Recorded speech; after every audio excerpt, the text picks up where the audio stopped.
시청자 문화 인사드립니다. 제네박당 훈장 윤목사입니다. 예, 화요 목이 막혀요. 예, 화요 제네박당 시간에 신구약 중간기 역사를 공부하는 중에 있습니다. 신구약 중간기 역사를 신약 배경사라고 부르는 분들도 있고요. 사실 신구약 중간기 역사라는 것은 없다고 주장하는 분들도 있습니다. 맞는 말들이죠, 다.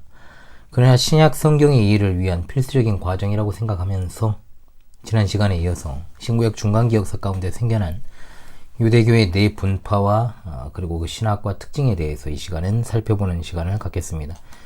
이 학습을 통해서 예수님과 극명한 대립을 했던 특히 바리새파와 사두개파, 그리고 열심당, 성경에 나오지는 않지만 에세네파까지 그 당시에 유대 사회가 어떻게 구성되어 있었고 또 어떤 의식 구조들을 가지고 살아갔는지, 그리고 왜 예수님은 유대 종교 지도자들을 강하게 비판하시고 책망하셨는지 우리가 그래야만 알 수 있게 되지 않겠습니까? 자, 그렇다면 오늘 강의 출발하도록 하겠습니다.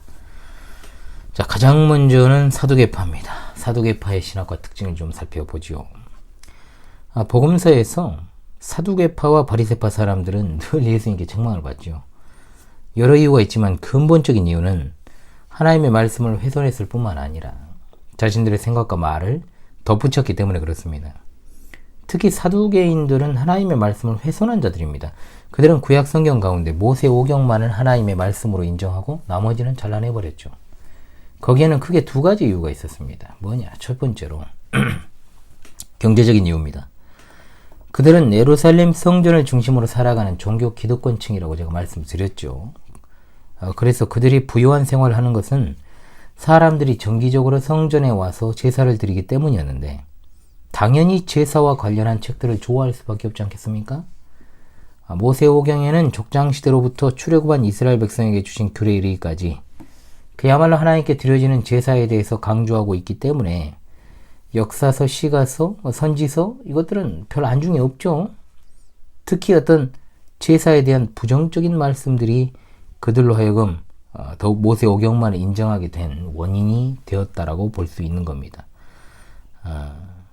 두 번째로 사회적인 이유가 있습니다. 단순하게 이제 모세 오경을 그들이 좋아했던 것이 경제적인 이유 때문만 아닙니다. 모세 오경이 그들의 어떤 사회적인 위치와 경제적 풍요가 정당하다는 걸 입증하는 역할을 했기 때문에 또 그렇습니다. 특히 그들은 모세 오경에 나타난 하나님의 뜻을 바르게 파악하지 못하고 그걸 갖다가 인과응보적으로 해석을 해서 하나님을 잘 섬기는 사람은 하나님의 사랑을 받고 모든 것에 형통하여 복을 받게 되는데 특히 그것이 물질적인 복이다. 이런 어떤 생각들을 하기에 이르렀던 거죠. 그러니까 당연히 외적으로 봤을 때는 아브라함이나 이삭이나 야곱이나 어떻습니까? 물질의 복을 받은 사람들이죠. 요셉은 크게 출세하게 된 것이 다 하나님을 잘 섬겼기 때문이라고 보는 거죠. 반면 불순종은 벌을 받게 되는데 그중 하나가 뭐냐? 경제적으로 궁핍하게 된다는 겁니다. 오늘 한국 교회에 두루 퍼져 있는 번영과 형통과 성공과 부의 복음 한참 많이 퍼져 있었고 이미 하나의 신앙으로 자리 잡아 있지 않습니까? 이것이 바로 사두개파의 천박한 현대 버전이다 라고 보시면 되겠습니다. 이런 측면에서 사두개인들은 모세오경을 긍지로 삼았고 자기들의 또한 다른 사람들이 자신들을 본받아야 된다고 생각한 겁니다.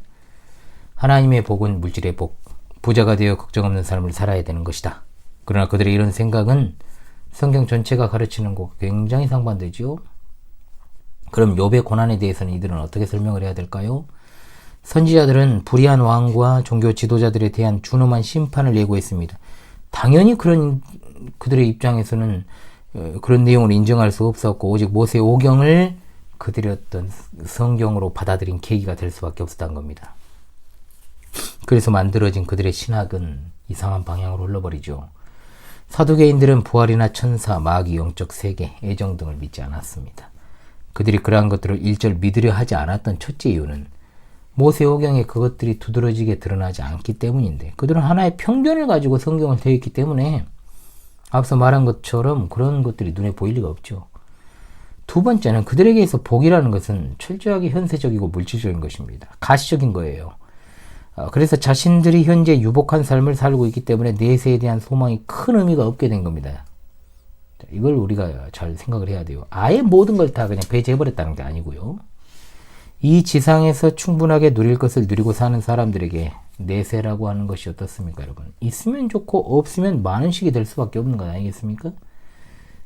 특히 그들은 성전에서 늘 일하면서 제사 드리는 제사장 그룹이기 때문에 자신들이 그 누구보다도 하나님을 잘 섬기고 있다라고 생각을 했기 때문에 천국이 있다 한다면 자신들이 가장 좋은 자리로 갈 것이라고 믿어 의심치 않았던 겁니다. 자, 오늘날 교회 안에 있는 현세주의자들의 어떤 천국에 대한 인식도 순전히 물질주의적인 것도 분명한 사실입니다. 현세에 집착하는 자들에게 영적인 일이라고 하는 것은 뜬구름 잡는 일에 불과한 것입니다. 이걸 기억해야 되겠죠, 여러분? 자, 이와 같은 사두개파의 특징을 정리하면 이렇습니다. 첫 번째로 성전 제사를 중심한 종교 기득권층이라는 것. 그리고 두 번째, 모세오경만을 성경으로 인정한다는 것. 세 번째, 바리새인들보다 모세의 율법을 문자적으로 해석한다. 이들은 성전에 거주하면서 제사를 업으로 삼았던 사람들이기 때문에 율법을 문자적으로 엄선한 게 특히 어려울 것이 없었다는 거죠. 그리고 네 번째, 레위기에 나오는 정결법을 철저하게 지킵니다. 이 또한 성전에서 삶을 보내는 이들에게 있어 어려운 일은 아니었습니다. 다섯 번째, 영적인 세계를 인정하지 않는 철저한 현세주의자들이었습니다. 여섯 번째, 철저하게 친헬라파로스의 이중생활합니다. 그리고 일곱 번째, 철저한 기득권이지만 자신들의 노력으로 그 자리에 있게 되었다는 이율배반적 모순의 삶을 살아갑니다. 여러분, 기득권에 대한 이해를 좀 바르게 하실 필요가 있어요. 자, 기득권이 뭡니까, 여러분? 태어나기도 전에 이미 물려받은 계급이나 재산이나 지위 등을 의미합니다. 또한 한 사회에서 어떤 지배적인 지위를 계속 유지하고자 사회의 이해관계에 따라서 자신의 이익을 대변하는 이념을 전파해서 교묘하게 사회 불평등을 정당화하려는 집단을 뜻하기도 하죠. 기득권의 안 좋은 의미입니다. 근데 여러분, 기득권은 좋은 어떤 긍정적 기득권의 의미는 요즘 거의 없죠, 여러분. 예수님 당시 여기에 가장 들어맞는 분파가 바로 사두개파다 이 말입니다, 여러분. 이 기득권에 대한 정의를 여러분 잘 기억을 하십시오. 그래서 제가 기득권 타파를 기치로 삼는 정당에 소속되어 있는 겁니다. 제 소개란에 보시면 나와 있습니다, 여러분. 자, 어찌되었든 간에 사두개파는 이 다음에 살펴볼 이제 바리새파와 더불어서 늘 성경에 나란히 언급이 되죠. 이들은 평상시에는 서로 팽팽한 대립관계에 있습니다. 바리새파와는 예수님과 초대교회를 대항하는 일에는 이제 분명히 합쳐버리는 그런 이제 손을 잡고 협력하는. 그러나 교리적인 문제에서는 언제나 갈라섭니다. 이게 이제 사도행전의 내용이 나오죠. 성경에서 바리새인들이 예수님을 믿는 경우는 분명 나옵니다. 그렇습니다. 그런데 사두개인들 중에 예수님 믿은 경우가 성경 안 나옵니다. 오늘날 사두개파의 현세주의 누룩이 얼마나 심각한 것인가를 한번 생각할 필요가 있겠죠. 자, 이제 바리새파를 보겠습니다. 바리새파의 신학과 특징을 보게 된다면 바리새파가 예수님께 특히 책망을 많이 받았습니다. 근데 그들은 이제 뭐가 문제였냐? 하나님의 말씀에 더하는 일을 했기 때문입니다. 뺐다면 사두개파는 얘들은 더했어요. 자, 빼는 일에 최선을 다했던 사두개파, 더하는 일에 최선을 다했던 바리새파. 그러니까 하나님의 말씀을 가감하는 것에 대해서 분명히 엄중하게 경고하지 않습니까? 하나님께서. 바리새인들은 하나님의 말씀에 자신들의 말을 더했습니다. 엄청난 죄악이었죠. 바리새파를 알려면 먼저, 자, 앞서 제가 지난 시간에 설명을 드렸던 하시딤에 대해서 여러분 좀 알아야 됩니다. 하시딤에 대한 설명은 여러분 지난 강의를 참조하시고요. 포로 귀환 후에 성전과 성벽을 완성했음에도 아무런 현실적 변화가 없어서 나태하게 되었던 시절이 있습니다. 그때 하나님의 말씀을 사랑하고 율법을 실천하고 준수하려고 하는 그 사람들이 바로 하시딤이었습니다. 그리고 그 하시딤의 신학을 물려받은 것이 바리새파입니다. 하시딤은 철저하게 나라가 멸망한 이유를 하나님의 율법에 대한 무지로부터 불순종함으로 우상 숭배에 빠졌기 때문에 두었습니다.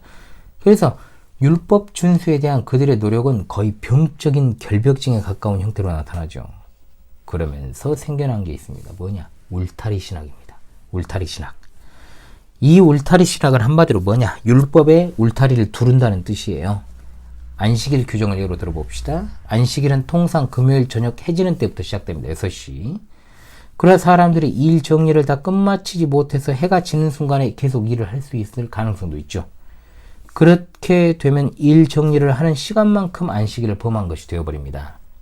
그래서 그 일을 방지하기 위해서 하시딤들이 어떤 것을 고안해내느냐. 안식일만큼은 해가 질 때가 아니라 해가 지기 몇 분 전에 시작되도록 하는 겁니다. 즉 해가 산 언덕 아래로 넘어갈 때가 아니라 산 꼭대기에 걸쳐질 때를 안식일의 시작으로 보는 거죠. 그러면 해가 나무 꼭대기로 밑으로 내려왔을 때 일을 해도 그것은 인간의 법은 어겼지만 하나님의 원래 법은 어긴 것이 아니게 되는, 그러니까 울타리로 율법을 보호한다는 의미가 바로 이런 의미를 가지고 있는 겁니다. 또한 물로 씻는 것에 대해서도 자주 씻는 것 자체를 하나님이 좋아하신다 이렇게 생각해서 음식 먹기 전에도 손을 씻는 규례를 만든 거예요. 이렇게 하나 둘씩 구약 율법 전체에 이런 울타리 치기가 계속 되었고 이제 이것이 이제 계속해서 눈덩이처럼 불어나게 된 겁니다. 그런데 문제는 사람들이 하시딤이 말하는 울타리 권위를 인정하지 않았다는 겁니다. 그러니까 지금까지 들어본 적도 없고 뭐 그렇게 하지도 않았던 것을 갖다가 이들이 가르치니까 백성들이 그걸 받아들이기가 쉽지 않죠. 그러니까 울타리로만 그쳐야 됐던 그들의 꼼수가 이제 거짓말까지 나아가 버리는 거예요. 어떤 거짓말이 쳤냐? 구전율법이 여기서 등장을 합니다. 구전율법. 이들이 꾸며낸 이야기의 전모가 이래요. 뭐냐?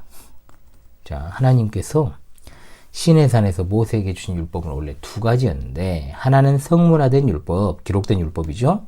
그리고 또 하나의 율법이 있다. 뭐냐? 그것은 기록으로 남기지 않는 것이고 그것을 다 외워서 아론과 그 아들들과 다음 세대 종교 지도자들에게 전수되게 했다. 그것이 바로 우리가 백성들이 가르치는 구전율법이다 라고 하는 거예요.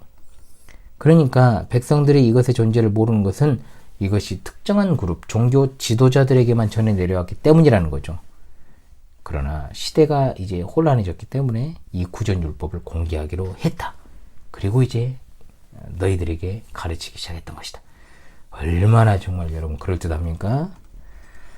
그러니까 일반 백성들이 하나님의 율법을 항상 가까이 하고 취급하고 가르치는 랍비들의 이 의견에 반박을 못하죠. 그러니까 문제는 하시딤 자신들의 행위는 스스로 정당화하는 것.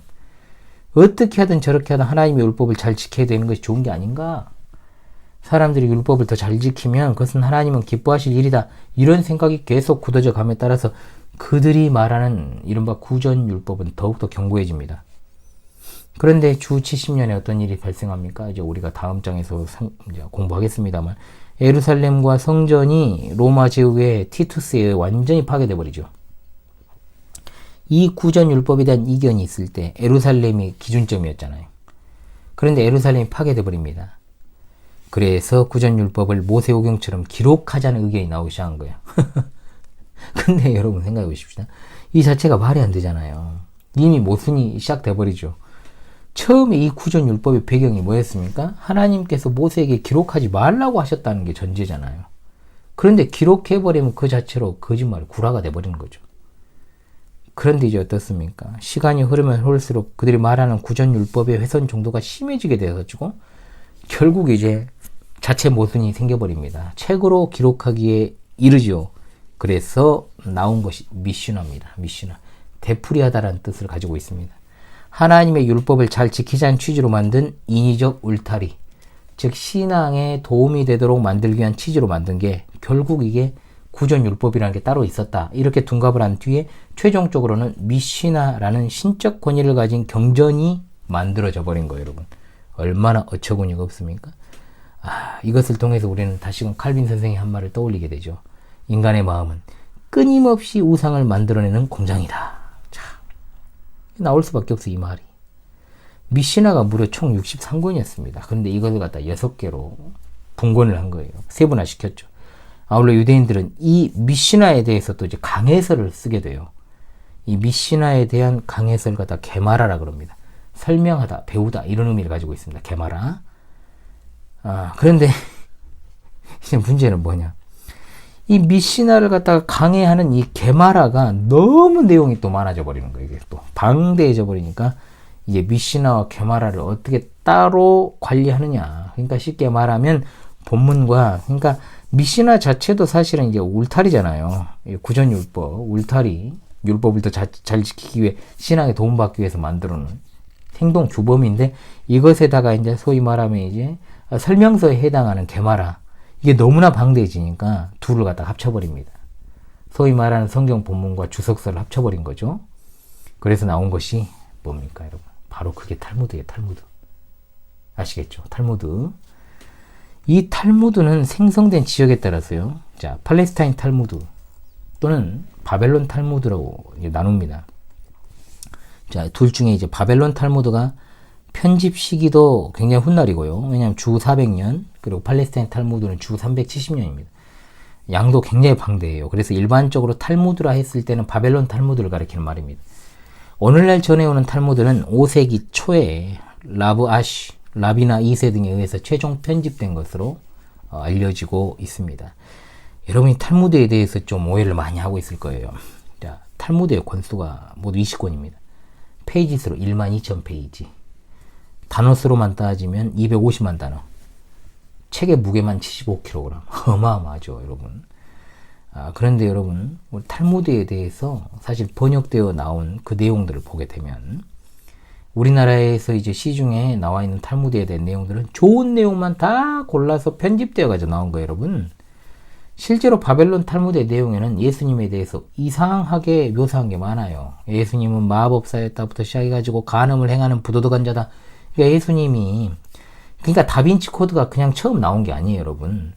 이것은 다 원류가 있다 이 말입니다. 예수님의 신성을 갖다가 모독하려고 하는, 그리고 완전히 유대 종교와 기독교가 이렇게 다른 길을 걷게 되었잖아요. 그러면서부터 이제 소위 말하는 그리스도교를 공격하는 내용들이 들어갈 수밖에 없죠. 그러니까 반기독교적인 내용으로 가득한 것이 탈무드예요. 이 탈무드가 여러분 놀랍게도 훗날 공산주의와 일루미나티 사상과 사탄주의의 출발점이 된 겁니다. 탈무드의 내용은 온통 유대 우월주의로만 가득 차 있어요. 이방인에 대한 배타적인 내용은 말할 것도 없고, 그리고 여기에서 세계주의가 등장을 해요. 놀라운 일 아닙니까, 여러분? 이 사상이 바로 세계 단일 정부를 꿈꾸는 프리메이슨들의 기본 철학이 되었기 때문에, 자, 여러분, 탈무드가 어떤 것인지를 우리가 알아야 돼요. 상식적으로 알아야 됩니다. 말씀드렸죠, 여러분. 탈무드가 어떻게 이루어졌는지를. 자, 그래서 하시딤의 울타리 작업이 결국은 최종적으로 탈무드라고 하는 방대한 유대교의 경전을 만들어내기 이르렀다. 정리하겠습니다. 하시딤이 율법을 갖다가 잘 지키기 위한 수단으로서 울타리 치는 작업을 했습니다. 자, 그런데 시내산에서의 구전 율법이었다라는 것으로 승격이 돼버립니다. 그런데 구전 율법이 방대해지다 보니까 이제 이것을 갖다 기록하지 않으면 안 되겠어? 미시나를 출간합니다. 미시나가 너무 많으니까 이제 미시나에 대한 해설서를 만듭니다. 이게 게마라입니다. 그런데 미시나와 게마라가 너무 많아지니까, 해설서가, 강해서가 너무 많아지니까 이제는 미시나와 게마라를 합쳐버립니다. 그것이 바로 탈무드입니다. 자, 팔레스타인 탈무드와 바벨론 탈무드인데, 보통 탈무드라 했을 때는 바벨론 탈무드를 가리키는 내용인데 반기독교적인 내용으로 가득 차 있다. 많은 사람들이 그것도 모르고 탈무드가 지혜를 주는 보고인 것처럼 이렇게 오해하고 있는데 웃기지도 않는 소리죠. 성경에는 구전율법이라는 말 대신에 장로들의 전통이란 말이 사용되어 있죠, 여러분. 마태복음 15장 1절로 3절에 나옵니다. 바리새인들의 자부심은 남들이 잘 지키지 못하는 구전율법을 매일 실천하는 것으로부터 나와요. 여기서 그들이 지적했던 게 뭐냐? 바로 구전율법을 따라서 떡을 먹을 때 손을 씻지 않는 것입니다. 그런데 예수님의 대답은 무엇입니까? 장로들의 전통, 즉 구전율법을 너희의 전통이라고 일축해 버리십니다. 그러니까 하시딤이 경건을 위해서 좋은 의도로 울타리를 치기 위해 그것을 만들었다는 걸 부정한 것이 아니고요. 아무리 좋은 의도로 할지라도 그것 자체는 하나님의 말씀이 될 수 없다. 그래서 예수님은 그것은 단지 너희의 전통일 뿐이라고 말씀하신 겁니다. 그런데 거기서 그치는 게 아닙니다. 어찌하여 너희의 전통으로 하나님의 계명을 범하느냐?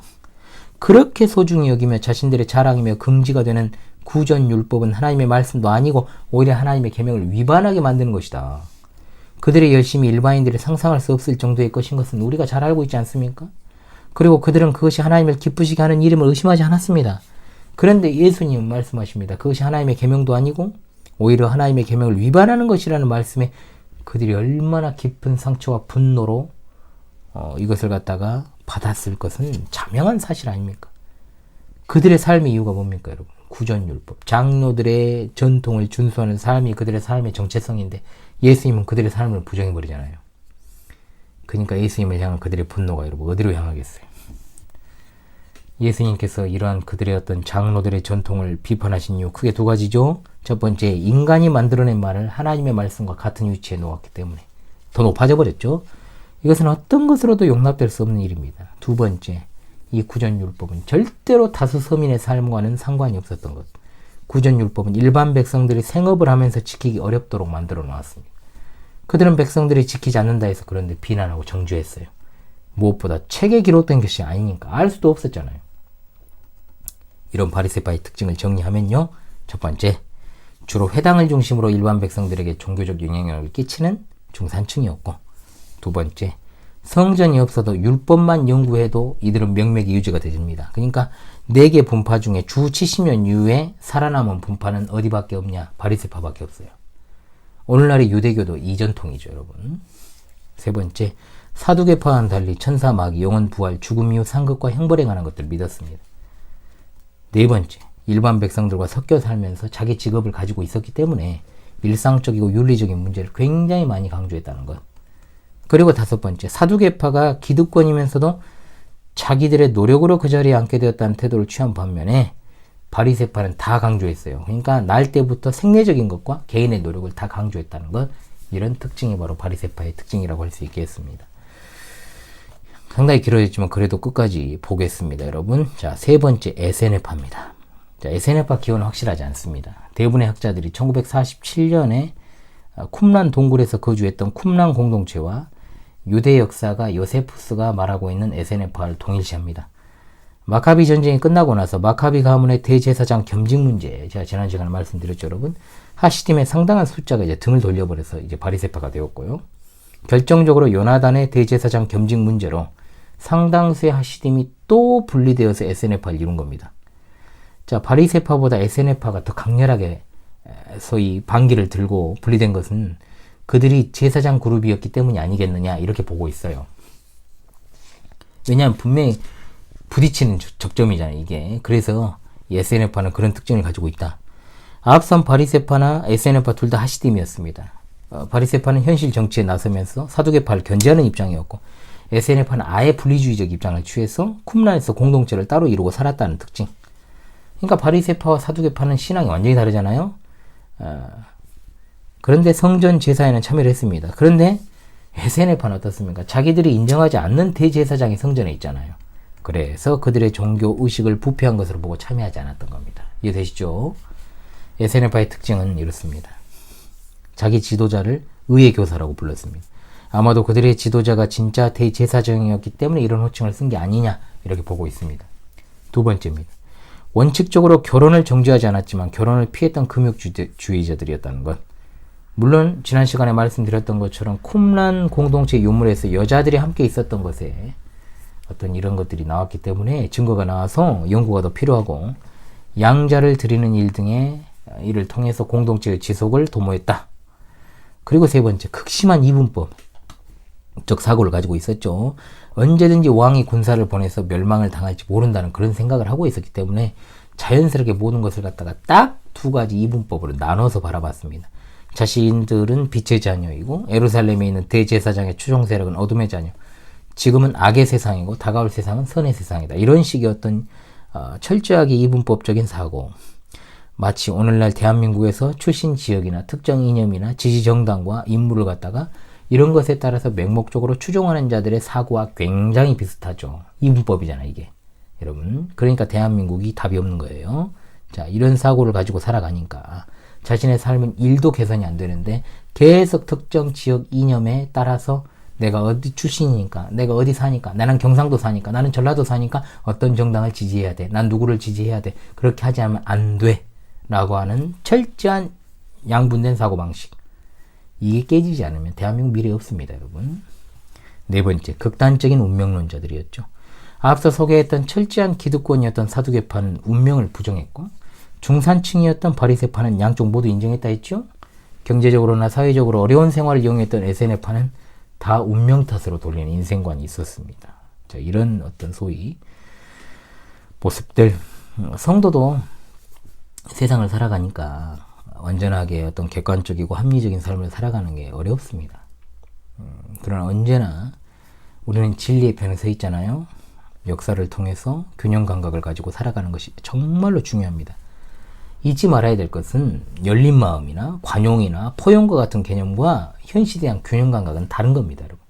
이것을 제 채널과 항상 함께 하시면 갖게 되실 거예요, 여러분. 그러니까 조금씩 그런 마음으로 살아가시면 되고요. 자, 그것은 뭐 걱정할 일은 아닙니다. 우리는 바른 신앙으로 참된 지혜를 가지고 살아가는 사람들이니까. 그리고 5번째, 구전율법을 인정했습니다. 그러므로 영혼의 불멸, 천국, 지옥, 천사, 사탄의 존재도 믿었죠. 자, 이들은 바리새파와 신학적인 경향은 기본적으로 같다라고 말씀드렸습니다. 출신이 같으니까요. 6번째, 늘 핍박의 위협을 받고 있었기 때문에 자신들의 몸과 마음을 항상 정결하게 유지하기 위해 노력을 했어요. 소위 말해서 언제 죽을지 모른다 이 말이에요. 그리고 7번째, 매일 예배하고 성경 연구하는 거. 문제는 구약을 해석할 때 늘 자신들을 거기에 끼워 맞춰서 자기들이 남은 자고 하나님의 언약에 충실한 의인들이라고 생각했다는 거. 이게 이제 문제였던 거죠. 자, 그리고 이제 여러분, 열심당입니다. 열심당. 앞서 이제 어떻습니까? 사두개파, 바리새파, 에세네파는요, 모두 주전 140년대 이미 존재한 것으로 역사 기록에 나옵니다. 그런데 여기서 소개할 열심당은요, 주 6년이 되었어야 역사에 등장을 해요. 이름이 그때 등장한다는 거예요. 역사의 기록에 의하면. 이들은 신학적으로는 바리새파와 노선을 같이 합니다. 그래서 바리새파 일부라고 봐도 무방하지만 굳이 따지자면, 자, 어떤 거냐? 자, 분명히 여러분 하시딤도 바리새파와 그리고 에세네파의 경향으로 나눠져 버렸잖아요. 정치적인 이유 때문에. 그런데 이제 바리새파 중에서는 또 어떻게 되냐? 그냥 바리새파가 이론적인 열심이 있었다고 한다면 열심당은 실천적 열심이 있었다. 이렇게 볼 수 있어요. 그리고 실천적 열심을 갖게 된 것은 어떻게 해야지만이 하나님께서 빨리 메시아를 보내주실까에 대한, 일반적인 바리새파 사람들은 당연히 율법적으로 회개를 하고 깨끗하게 살면 하나님께서 메시아를 보내주실 것이다. 즉 그들이 로마 지배 아래 있는 이유를 뭐라고 돌렸습니까? 그 죄악이 크니까. 그래서 일반적인 바리새파 사람들은 개인의 어떤 정결과 어떤 회개의 힘을 썼지요. 그런데 열심당은 어떻습니까? 칼을 들고 로마에 대항하여 싸우는 열심을 가져야 하나님께서 정하신 시간에 메시아를 보내주실 것이다 라는 생각을 하기에 이른 겁니다. 결국 이 같은 그들의 메시아관이 주후 66년에 우리가 배우게 됩니다. 대로마 항쟁. 처참하죠 이게 진짜. 대로마 항쟁의 원동력이 됩니다. 이때 당시에 여러분 이 작은 민족이 로마를 상대로 맞짱을 떴잖아요. 어찌되었든 간에. 대단한 민족이죠. 어떻게 보면 진짜 이스라엘은. 그런데 그걸 결행을 했잖아요. 대단하죠 진짜. 그래서 이 보통 인간들은 아니죠. 이들이. 이 메시아관, 즉 열심당의 메시아관이 주 66년 대로마 항쟁의 원동력이 됩니다. 한때 그들이 예루살렘을 탈환하기도 해요. 결국은 이제 나중에 배우겠지만 로마에서 파견한 베스파시아누스와 그의 아들 티투스, 티투스를 너무 잘 알죠. 성경에 이제 보통 우리가 디도라고 이제 부르는 이 티투스에 의해서 완전히 패하고 예루살렘 성전은 완전히 파괴돼 버리고 유대인들의 노예로 팔려가게 됩니다. 자, 열심당을 지칭하는 이 명칭들이 좀 몇 가지가 있어요. 이미 지난 시간에 공부했습니다. 셀로딘 또는 젤로딘. 열정적인이라는 말을 뜻하는 헬라어 젤로스에서 왔다. 열심당 혹은 열혈당이라는 단어는 이제 그것을 번역한 것입니다. 그런데 그 가운데 조금 독특한 이름, 지난 시간에 말씀드렸던 시칼입니다. 시칼이 아람어로 단도입니다. 짧은 칼이라는 뜻을 가지고 있어요. 아람어로 단도라는 말, 그래서 라틴어 시카리우스가 있습니다. 비수를 지닌 사람들이란 말로 이게 이제 자객을 가리키는 말이거든요. 시카리우스가 라틴어입니다. 그리고 아람어 시카리. 열심당원들이 이제 칼을 지니고 다녔어요. 그래서 이제 붙은 이름입니다.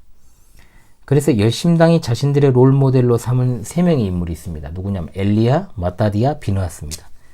엘리야 하면 여러분 바알의 선지자 450명, 아세라 선지자 400명과 싸워서 이긴 인물. 마따디아는 여러분 알고 계신 대로 헬라 왕조인 셀류키드에 대항해서 전쟁을 일으킨 지도자 마따디아죠. 그리고 이들의 공통점이 있습니다. 수적 열세에도 불구하고 하나님을 의지해서 믿음으로 승리했다는 것.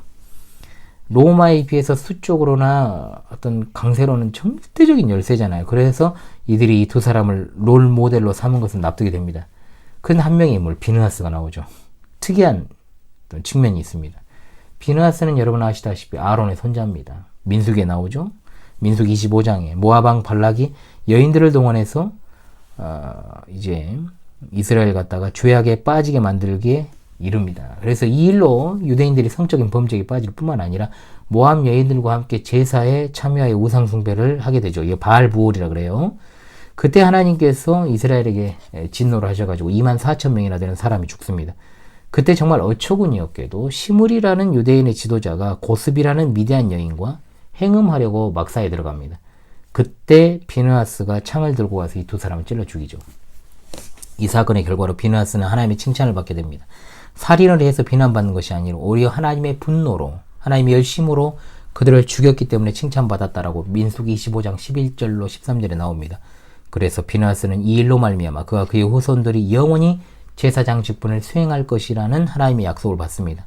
또한 비느하스의 행위로 인해서 이스라엘이 내리신 진노가 그쳤습니다. 거기에 유대의 랍비 전승에서 되살아난 비느하스가 엘리야라고 하는 것까지 더해가지고 이렇게 이 랍비 전승이에요.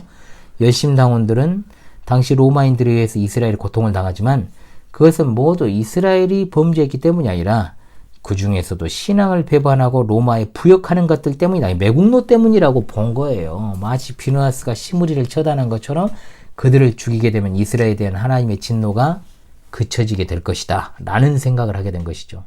자, 여러분 이해되시죠? 그래서 단도를 품에 지니고 다니면서 로마에 부역하고 다니는 자들을 암살하는 일을 하고 다닌 거예요. 그러니까 비느하스처럼 창을 들었으면 좀 더 코스프레가 맞는데 창은 길잖아요. 그래서 정체가 탄로 나니까 단도로 그들의 무기가 바뀐 겁니다. 암살이 실패로 돌아가거나 도망치는 게 불가능하게 되었을 때 그냥 그 단도로 자결도 했죠. 그들이 그런 일을 할 수 있었던 것은 목적이 선하면 어떤 일을 해도 된다라는 의식에서 나온 겁니다. 열심당은 훗날에 이제 몇 개의 분파로 나뉘어버려요. 이거 나중에 배웁니다. 그러니까 열심당은 엘르아살파, 요한파, 거라사의 시몬파, 이두메의 비루파 뭐 이렇게 나뉩니다. 자, 대로마 항쟁의 이제 원동력이라 그랬죠. 이들이 지속하다가 그 유명한 마사다 요새에서 주 73년 집단 자결로 종말을 구하게 됩니다. 자, 이 부분은 이제 다음 시간부터 공부할 예루살렘 멸망사에서 이제 자세히 이제 다루게 될 것입니다. 자, 오늘은 비교적 길게 유대교의 네 분파의 신학적 특징에 대해서 공부했습니다. 두 개 나누기에는 조금 그렇고 그냥 다 해버렸습니다, 여러분. 아무쪼록 여러분의 신약 성경 읽기에 이 학습이 조금이나마 도움이 되기를 바람하지 않습니다. 다음 시간 제3장은 신약시대 배경과 예루살렘 멸망사에 대한 시간으로 여러분 찾아오도록 하겠습니다. 사실 여러분 이 부분도 한 2번 수업만 더 진행하면은 거의 마무리가 됩니다. 이 부분을 길게 좀 다룰 수도 있겠으나 진짜 길게 다룰 수도 있거든요. 사실은 1년 분량으로도 할 수 있습니다. 그런데 그렇게 해버리면요 유익이 안 될 수 있어요. 이렇게 하는 게 맞습니다. 그래서 제네박당을 통해서 제가 신구약 중간기 역사를 통해서 신약 배경사로서의 역할이면 충분하다. 더 많은 학습을 원하시는 분들은 여러분 성경과 함께 요세푸스의 저작들을 꼭 좀 접해서 그 부분들을 한번 보시는 것도 여러분들에게 도움이 되실 거라고 생각합니다. 여러분 이번 시간도 수고하셨습니다. 지금까지 제네박당 훈장 윤목사였습니다. 다음 시간에 뵙겠습니다. 감사합니다.